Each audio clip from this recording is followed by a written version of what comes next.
NRO-2 دیا. سارا پاکستان جانتا ہے کہ جنرل مشرف نے NRO-2، جنرل باجوہ نے NRO-2 دیا، مشرف نے NRO-1 دیا، سب کو پتا ہے. ہمیں کئی دفعہ انہوں نے کہا جب ہم گورنمنٹ میں تھے کہ جی چھوڑ دیں احتساب کو، چھوڑ دیں، اقتصادیات کے اوپر کانسنٹریٹ کرو، اکانومی پہ کانسنٹریٹ کریں، احتساب کو بھول جائیں. ہمیں فیٹف کے اندر انہوں نے ان کی طرف سے آئی ریکویسٹ کہ جناب فیٹف میں ان کو NRO-2 دے دو، یہ اپوزیشن کو. تو ہمیں تو پتہ ہے کہ NRO-2 کس نے دیا. تو اگر اعظم سواتی نے یہ ایک ٹویٹ کر ہی دی، یہ اس کی اتنی بڑی سزا تھی کہ اس کو پہلے پوتوں اور پوتیوں کے سامنے گھر میں 3 بجے گھس کے مارا گیا، پھر اس کو ننگا کر کے ISI نے اس کو مارا علیحدہ، اور اس کے بعد اس کو جو کیسٹ اس کی بیوی اور بیٹی کو دی گئی وہ گندی کیسٹ، اور اس کے بعد اب اس کے اوپر 30 کیس اور کر دیے.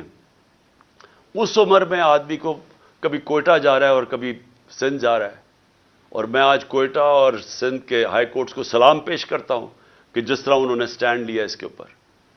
لیکن کیا یہ ایک مہذب معاشرے میں، ایک ڈیموکریٹک معاشرے میں ہوتا ہے؟ یہ تو ڈکٹیٹرشپ میں بھی اتنا برے حالات نہیں تھے. اور اس کے بعد شہباز گل، اس کے اوپر 8 کیس اور کر دیے. میں ایکس پرائم منسٹر پاکستان کا، مجھے پتا ہے کس نے گولیاں، کس نے میرے اوپر قاتلانہ حملہ کیا، مجھے پتا ہے وہ کون ہے. میں اپنی FIR نہیں کٹوا سکا، تو اور کون کٹوائے گا پاکستان میں؟ اور کون آج مجھے بتائے کمزور آدمی، اگر ایکس پرائم منسٹر سب سے بڑی پارٹی کا ہیڈ اگر وہ نہیں کر سکتا تو باقی کون کر سکتا ہے؟ تو یہ ہیومن رائٹس کا حال ہے آج. ہم بات کرتے ہیں کہ جی مقبوضہ کشمیر میں بہت بڑے برے حالات ہیں، تو یہاں کیا ہیں؟ یہاں کون سے ہیومن رائٹس رہ گئے ہمارے؟ اور مجھے بڑے افسوس سے کہنا پڑتا ہے، میں پوری ریسپیکٹ سے میں اپنی اعلیٰ عدلیہ سے پوچھنا چاہتا ہوں کہ دیکھیں، اگر آپ ہمارے فنڈامنٹل رائٹس کی، اگر آپ ان کی حفاظت نہیں کریں گے تو اور کون کرے گا؟ کیوں کوئی باہر سے آ کے ہمیں کرے گا؟ ہم بار بار یہ کہہ بیٹھے ہیں، ارشد شریف کی والدہ کی فریادیں سنیں، ہمیں پتہ ہے اس بیچارے سے کیا ہوا ہے. اگر وہ نہیں اپنی FIR کٹوا سکتی، ایکس پرائم منسٹر نہیں کٹوا سکتا. اور میں یہ بھی سوال پوچھنا چاہتا ہوں کہ کیا جنرل مشرف کو جب ہم تنقید کرتے تھے، اور ہم کھل کے جنرل مشرف کی تنقید کرتے تھے، تو کیا ہم فوج کی تنقید کر رہے تھے؟ سب کو پتا تھا کہ جنرل مشرف کی ہم تنقید کر رہے ہیں، ہم فوج کی نہیں. قوم فوج کو پیار کرتی ہے، کیونکہ قوم کو پتا ہے کہ ہمیں وہ آزاد رکھنے والی ہماری فوج ہے. تو آج اگر میں جنرل باجوہ کی جو بھی تنقید کرتا ہے، جنرل باجوہ نے وہ پاکستان سے کیا جو دشمن نہ کر سکے. 7 مہینے کے اندر وہ اکانومی جو اپنی 17 سال کے بعد بہترین پرفارمنس دے رہی تھی، اس کو آج اس نے زمین پہ ڈال دیا ہے. آج پاکستان کے لوگوں کو یہ نہیں سمجھ آ رہی کہ اب پاکستان جائے گا کدھر.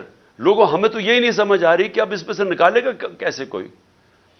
ہمیں تو یہی نہیں سمجھ آ رہی کہ یہ جو چور ہمارے اوپر مسلط کر دیے گئے ہیں، سوائے اپنی چوری بچانے کے لیے پتہ تو بتائیں کہ انہوں نے اس اکانومی کو ٹھیک کیسے کرنا ہے. اور اب یہ 30 سال دونوں اقتدار میں رہ چکے ہیں، کب انہوں نے اکانومی کو ٹھیک کیا تھا؟ یہ تو جب سے آئے ہیں پیسہ بنانے کے چکر میں ہیں، اور ان کے پیسے معاف ہو رہے ہیں اور ملک بھی نیچے چلا گیا ہے. کون ذمہ دار ہے اس کا؟ تو یہ ہمارا رائٹ ہے، یہ میرا جمہوری رائٹ ہے یہ کہنے کا. اور میں آپ کو پھر سے یہ کہہ دوں کہ میں یہ باتیں اس وجہ سے، یہ قاتلانہ حملہ میرے اوپر ہوا تھا میرا منہ بند کرنے کے لیے. یہ منہ نہیں بند ہونے لگا. یہ جب تک میں زندہ ہوں، میں اس ملک کے لیے کھڑا ہوں گا، اس ملک کی آواز بلند کروں گا. میں کسی صورت اپنی آواز بند نہیں کرنے لگا.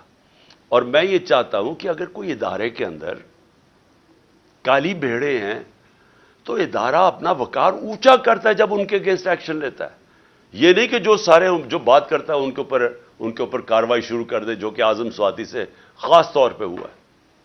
اور میں آخر میں الیکشن کمیشن کے اوپر بات کرنا چاہتا ہوں.